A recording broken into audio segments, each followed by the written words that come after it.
सन्माननीय व्यासपीठ आणि व्यासपीठासमोरील तुम्ही सन्माननीय. मी अधिराज आनंद कुलकर्णी तुमच्या समोर विषय मांडतोय. ज्ञानदेवे रचिला पाया तुका झालासे कळस. ज्ञानोबा व तुकोबा हे महाराष्ट्राचे अविनाशी सामर्थ्य आहेत.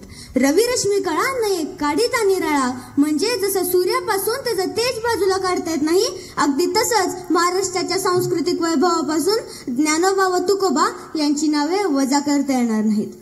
ज्ञानोबांनी मराठी मन घडवलं तर मराठी जन घडवण्याचं काम तुकोबांनी केलं. ज्ञानोबांनी समाजाच्या कानात सांगितलं, पण जेव्हा जेव्हा कानात सांगूनही समाजानं ऐकलं नाही, तेव्हा काना मागे देऊन सांगण्याचं काम तुकोबांनी केलं. महाराष्ट्र उभा राहिला, वारकरी संप्रदाय व भक्ती परंपरा उभ्या राहिल्या, ते ज्ञानोबा तुकोबा यांच्यामुळेच.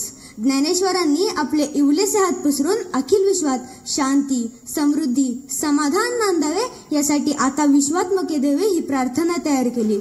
तर प्रस्थापित व्यवस्थेच्या विरोधात उभे राहून योग याग विधी येणे नव्हे सिद्धी, वायाची उपाधी दंभ धर्म म्हणजेच योग यज्ञ विधी यांच्यापासून देव प्राप्त होणार नाही, तर साधू संतांची संगत करावी म्हणजेच गुरुकृपा प्राप्त होईल. ज्ञानेश्वरांनी रचलेल्या या वारकरी संप्रदायाच्या पायावरती संत नामदेवांनी धरीला पंढरीचा चोळ गळा बांधून या दोर अशा सोप्या भाषेमध्ये अभंग रचना करून स्वतःच्या खांद्यावरती वारकरी संप्रदायाची पताका घुमान पंजाब एवढंच नव्हे तर गुजरात पर्यंत मजल मारली. भारुड गवळणी यांच्या माध्यमातून समाजाला सुधारण्याचे काम संत एकनाथ महाराजांनी केलं.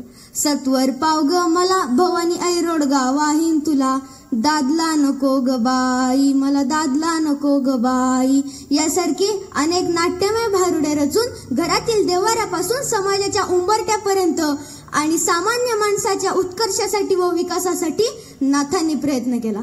कांदा मुळा भाजी अवघी विठाबाई माझी असं सांगत कामातच देव आहे असं आपल्याला संत सावता महाराजांनी सांगितलं. तर देवाला इतरत्र कोठेही शोधण्याची गरज नाही, तो आपल्या हृदयातच आहे असं संत कबीर म्हणतात.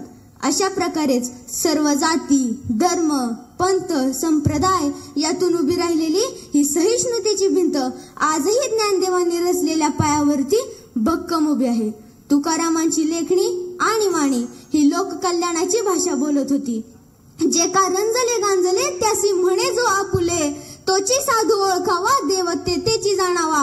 म्हणजे जसं यासारख्या अनेक अभंगातून तुकाराम महाराजांनी आपल्याला शिकवण दिली आणि त्या यासारख्याच अनेक अभंगातून तुकाराम महाराजांनी लोकांच्या अंतःकरणापर्यंत शिकवण पोहोचवली.